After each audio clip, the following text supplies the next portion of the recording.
The lone, repetitive footsteps were the only sounds accompanying Jason in the silent night. He struggled to keep his bleary eyes open. He hunched his shoulders, desperately trying to keep his lethargic body up. It was hard. Jack and Jill.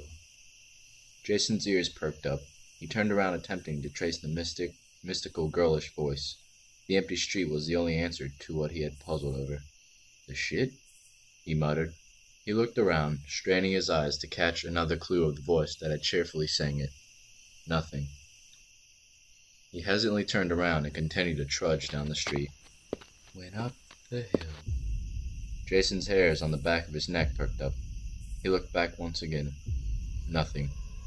Where are you? He yelled out. The eerie silence was his only reply.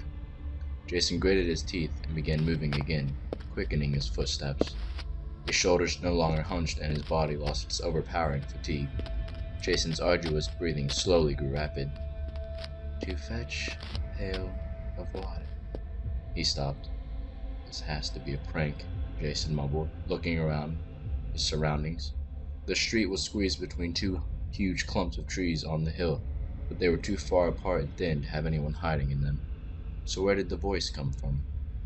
He continued walking when he noticed a figure a few meters away from where he was, in front of him. It was a girl, her hair swaying in the exchange of breezes. The girl had her back faced towards him, and he could make out the frail dress she wore that danced along with her hair in the wind. Hey, were you the... Oh shit. His eyes widened in disbelief as the girl's head slowly twisted around while her body stood still. Jason's eyes met with hers, and there was nothing in them but black. Her mouth contorted into what seemed to be a grin, yet it was not. Jason broke into a sprint. He dashed off the opposite direction, feeling the surges of panic in him, the strong winds that fought against his body as he tried to run as fast as his legs could manage. He ran, never trying to stop, never trying to look back. Then he tripped. Jason could have sworn he had been pushed deliberately to land on his head, and he slowly felt the crimson-red ooze from his forehead, the sharp pangs of pain in his head, ignoring his body's screams to run. He clamped his hands over his head and groaned, yet it only came out as a grunt. Jack fell down and broke his crown.